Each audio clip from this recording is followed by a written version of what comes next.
Kaleidoscope, a weekly public affairs program brought to you in partnership with the Urban League of Greater Cleveland, Kaleidoscope Magazine, and News Channel 5.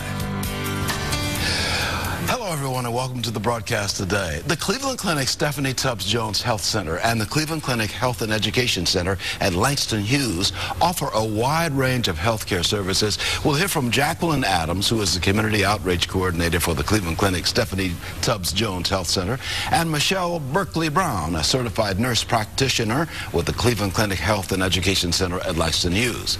Then the administrator of the Department of Children and Family Services, Patricia Wrightout, will talk about the need for adoptive families in Cuyahoga County. And later in the broadcast, the president of the National Urban League, Marc Morial, will talk with me about his perspective on the state of the economy in the United States. Good morning, everyone. I'm Leon Bibb. This is Kaleidoscope, and so we begin. Beginning with Jacqueline Adams for the Cleveland Clinic Stephanie Tubbs Jones Health Center, and Michelle Berkeley Brown of the Cleveland Clinic Health and Education Center at Langston Hughes. Good to have you both with us. Thank you. Yeah. Tell me, Jacqueline, let's begin with you.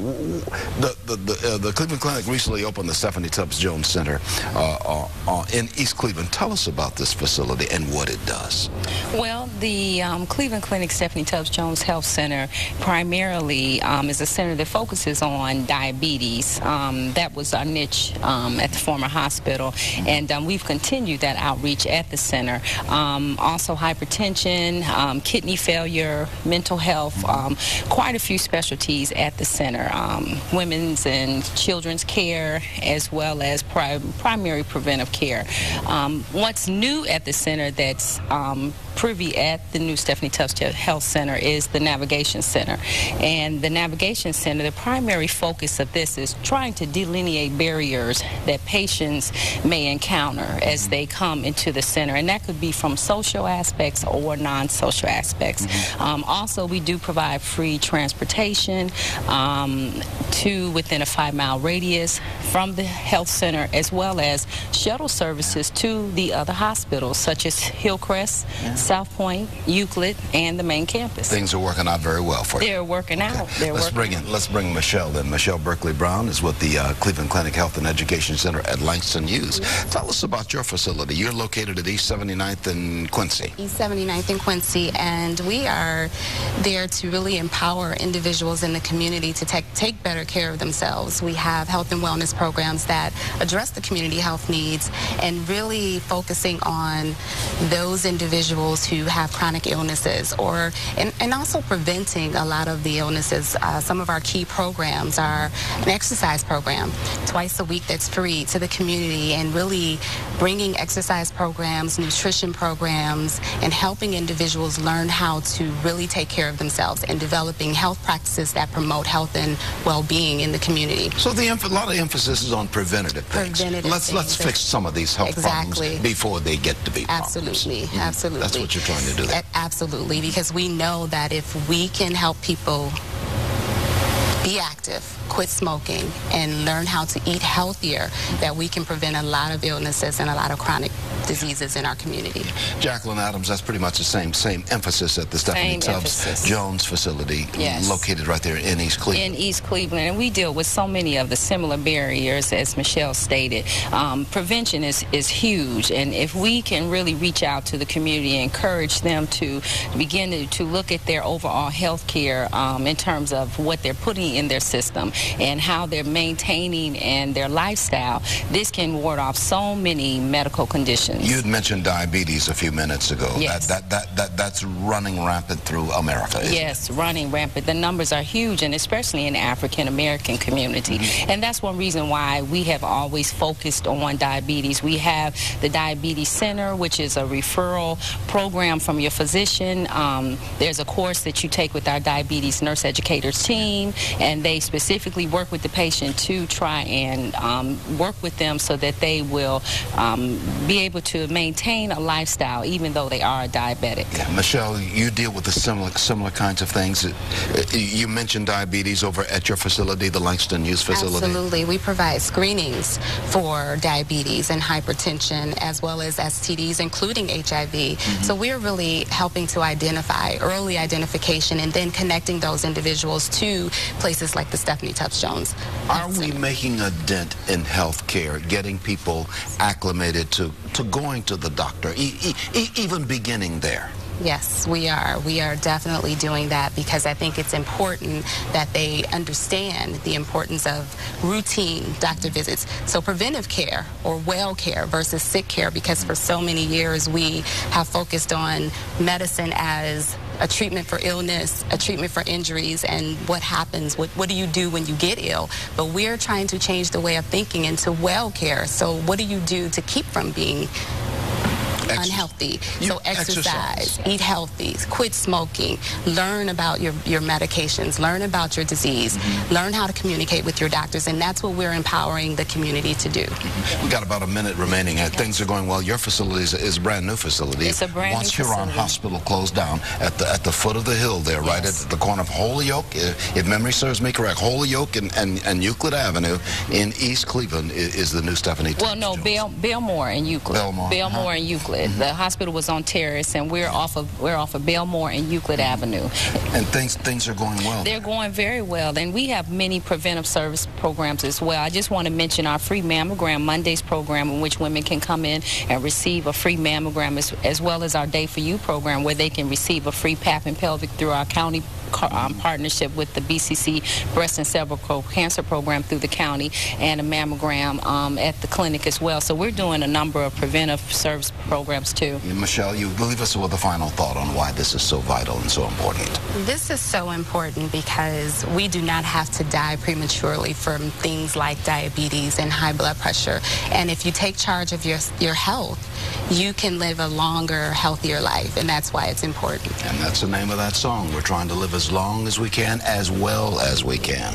Okay, thank you so much, Jacqueline Adams, who's with the Cleveland Clinic Stephanie Tubbs Jones Health Center, and Michelle Berkeley Brown, who's with the Cleveland Clinic Health and Education Center at Langston Hughes. Good to have you both on the broadcast. Thank you. Okay.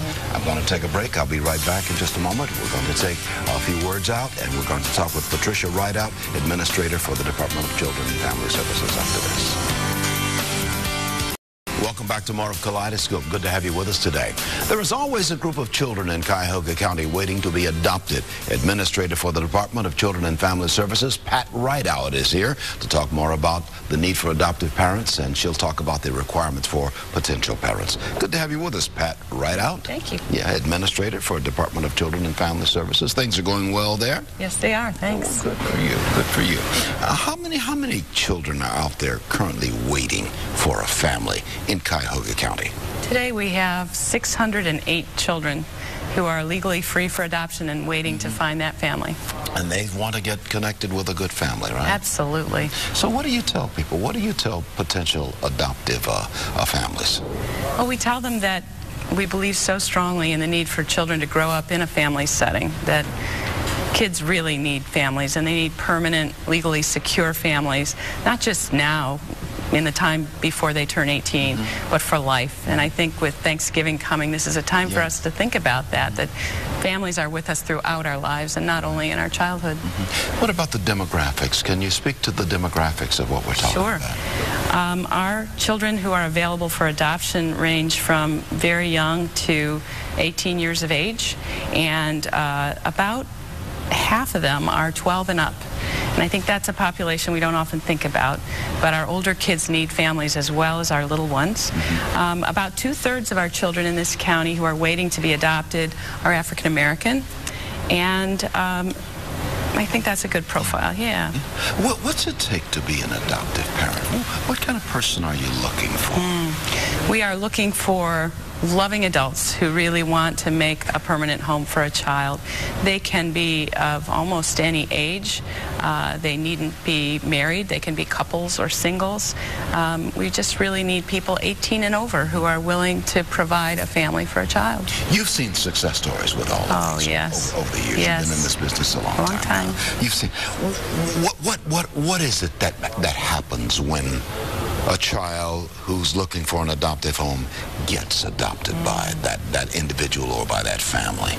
I think for many of our children who have experienced hardship before they find that forever family, that sense of security, of belonging, of having a connection that will last them for the rest of their lives is a very critical piece in the building blocks of a successful adulthood. And so really it's mostly about people who have big hearts and can open them and really want to play that role and expand and build a family. That's all we really need. You mentioned the phrase big hearts. Let me ask you, what's the Moving Hearts Gallery? Yeah. The Moving Hearts Gallery is really a wonderful recruitment mechanism that we use. We have beautiful photographs of our children who are waiting for a family, and they are exhibited around the community in a variety of locations so that folks can get a sense of who our kids are. And right now, the exhibit can be found both at Karamu House and at the Lakewood Public Library. Somebody out there is probably saying, well, maybe I can do this. Maybe there is room in my heart. Maybe there is room in my home for an adoptive youngster. What's the first step? The first step is to contact us. We have a recruitment line that may be on screen. I'm not sure. We'll put it on. Is that the 881-5775? That's the number that I've been given, 216-881-5775. Or you can also go to cfs.cuyahoga-county.us and get more information on everything we've been talking about. So if somebody makes that phone call, what happens after that?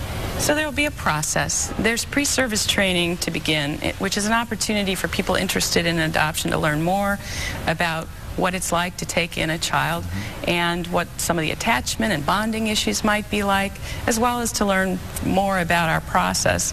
It takes 36 hours in the state of Ohio to become a licensed adoptive parent. So when an application is then completed, we have social workers who conduct what we call a home study, come out and spend time with the adoptive family, and that home then is hopefully eventually approved, that family is approved, and then the process of finding the right children for that family begins. And I say the word children because many of our kids do have siblings, and we want them to be adopted together. You'd like to keep that family, brother, sister, brother, brother, sister, sister. You'd like to keep them together. Exactly. That is often our longest lifetime connection is to our siblings. Certainly. Yes. What if somebody says, I'm not certain I want to adopt? Can I come in and just kind of try some things on, talk a little bit? Or is there something I can do short of adoption? There are many, many ways in which people can support our kids. In addition to our legally free children, we have a couple thousand kids who need foster homes. And many adoptive parents begin by fostering children who may not eventually return to their families, though most do. And that gives them an opportunity to find out how it feels. And so fostering is one way to enter this system. We also have lots of opportunities for folks to come in, for example, and mentor children. And mentoring our older kids is particularly important. And so we have a number of partners who we work with, Adoption Network of Cleveland, Beachbrook, places like that, who run mentoring programs where you could get hooked up with a young person who really needs a mentor. So we're going to ask people to make that phone call.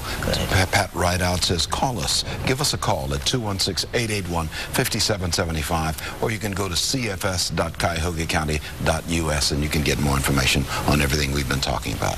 Many thanks, Pat Wrightout. Thank you so much. Thank you for what you do. Thank you. And for the children, too. Thanks. Okay. I'm going to take a break. I'll be right back in a moment. We'll hear from Marc Morial, the national president of the Urban League. Back in a moment. Welcome back to Kaleidoscope today. A sluggish economy and the need to get jobless Americans back to work is just one of the many things on the agenda of the National Urban League. Its president, Marc Morial, is here with me this morning, and he's going to share more of his thoughts about that. Good to see you, Marc Morial. Great to be with you, Leon. Good to be in Cleveland. Yeah, good to see you. Yeah, coming in from New York now, national headquarters. Yes, and here to be a part of the work that the Cleveland Urban League and Marcia McAbee are doing. They're big Equal Opportunity Day luncheon, and pleased to have been able to speak at that event. You've been talking about some of the top priorities in this country. From the National Urban League's perspective, what's number one? It's simple. It's jobs. And then, Leon, number two, jobs. Number 3, jobs. Jobs are the #1 issue facing the nation, the #1 issue facing Ohio and Cleveland and every city across the nation, with 14 million Americans out of work, with deep unemployment in urban communities. Nothing is more important than to do everything possible to create jobs. Whose responsibility is it? Everyone's. It's the mayors, it's the governors, it's the responsibility of every business leader to do whatever we can to put more people back to work. You've been dealing with this for years now. You're the former mayor of New Orleans, living in New York now. But when you were mayor of New Orleans, you were dealing with this urban consideration. And in the 90s, when I had a chance to lead New Orleans, we cut the unemployment rate in half. It was a very different time, but there was expansion in the city's major industries: tourism, the port and international trade, healthcare and the hospital sector. All of those things expanded. We did new things in technology. We did new things in the film and video business. And I think now, as a nation, we commend that President Obama has put a jobs plan on the table. The National Urban League has promulgated and promoted for the last year and a half its own jobs plan, this 12-point jobs plan that people can go to the internet and take a look at.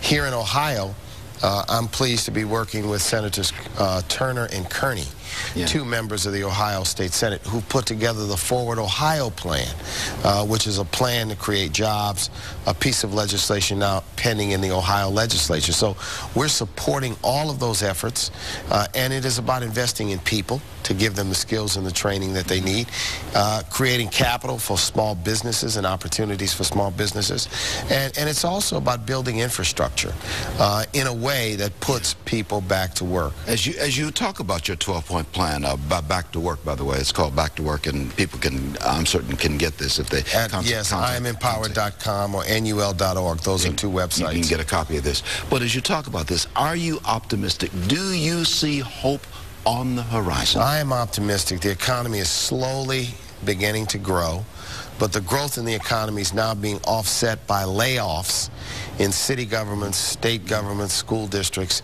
and we've got to resist as a nation sort of this impulse that we need to cut these domestic programs that produce jobs for people. So while Congress debates a fiscal plan, we are saying do not unduly burden.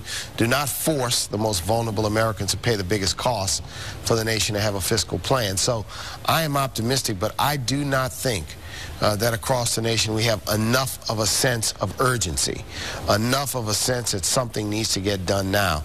It's been difficult in Washington, for example, to even get the Senate to cast an up or down vote on the president's jobs plan. That's one example. Here in Ohio, we certainly hope that the Forward Ohio plan is going to have a fair hearing and an up or down vote in the Ohio state legislature. I've got 2 minutes remaining. Do you sense that the Congress and the White House, the Democrats and the Republicans, can find a way to settle some of the issues that they've been dealing with to fix this whole thing? I think if people discontinue posturing and if they put people and jobs first, not seek to score political points, what I'm confident of is that they'll take strong steps. The first step I think they should do is have an up or down vote on President Obama's American Jobs Act. Up or down, not filibuster it, not try to cut it into pieces, but have an up or down vote on the whole package. The president's responsibility is to propose. He's done so.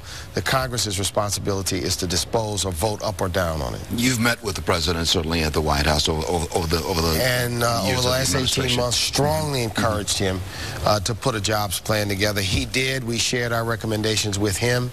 He included a number of our recommendations in his plan, and we're going to continue to push him and his administration and the Congress. But right now, he's done the right thing. He's put a plan on the table, and what you need is a plan that people can rally around, a plan that people can vote on. So I'm saying certainly that it's important today that Congress have the same sense of urgency as the pain of people in communities like Cleveland and Akron, communities communities like Canton, communities here in northeastern Ohio, but communities all across the nation who, when I visit, say we need jobs and we need them now. I've got 30 seconds remaining. In your 100 years, the National Urban League's 100 years, or thereabouts, this is always what has pushed, hasn't it? Economic empowerment, jobs, economic independence, and sustainability. We are the economics civil rights organization.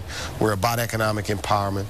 We're going to continue to voice that. And I'm here in Ohio as a part of our Ohio Jobs Tour, which is one part of a national jobs tour in Cleveland and in Canton. And I'll be back many times in 2012. We will look forward to you. Thank you. Good to see you, Marc Morial. Thanks. My pleasure, Leo. National President of the National Urban League. Good to have you on the broadcast. I'm going to take a break. I'll be right back. We'll talk to Marcia McAbee of the Urban League of Greater Cleveland right after this. We're back with more of Kaleidoscope. Good to have you with us, and we're joined right now by Marcia McAbee of the Greater Urban League of Greater Cleveland, and she's one of our partners on this broadcast. We just finished talking to the national president. We certainly did, and we're certainly pleased to have him with us today for all the celebration of our Equal Opportunity Day luncheon that occurred, and all of the great work that's happening on the national front. And you heard him talk about jobs, jobs, jobs, and the importance of jobs. And what I want to talk about is here locally, how we're mirroring that urgency. There's a sense of urgency about what has to be done in our community, and I think what you're going to see, I know what you're going to see over the next year from the Urban League is really us stepping up to the plate around the sense of urgency about that. How do you get that point across, the urgency? The urgency. Or is that point already across? Well, I think you do it two ways, Leon, certainly by talking about it, but I think we have to also be about it, be about putting some action behind it. And so I think in terms of being a strong advocate, putting programs in place, putting services in place that actually can help people to get to the jobs is what's going to really be critical, and that's what we're going to be focused on. We've been reporting on some businesses have begun to increase their employee numbers. Absolutely. Certainly in Lorraine, there's a steel plant that is going to expand with a big arc electric furnace. They're taking scrap steel and making more steel out of that and adding hundreds of jobs. That's the kind of thing we need to see. Do you think that other companies are getting on board, seeing where they can hire more employees? I certainly do. I certainly do think that. But the other side of that equation is making sure that there's a trained workforce that have the skills that can move into those jobs. So we got to make sure that the school systems stay viable and strong. Absolutely. Absolutely. And we're working with the school system. We're working with institutions like Tri-C. We're working with various contractors in the construction field and everywhere we can. That's going to have to do it for us. Time is taking it away. That's going to do it. We'll say so long. Kaleidoscope, a weekly public affairs program brought to you in partnership with the Urban League of Greater Cleveland, Kaleidoscope Magazine, and News Channel 5.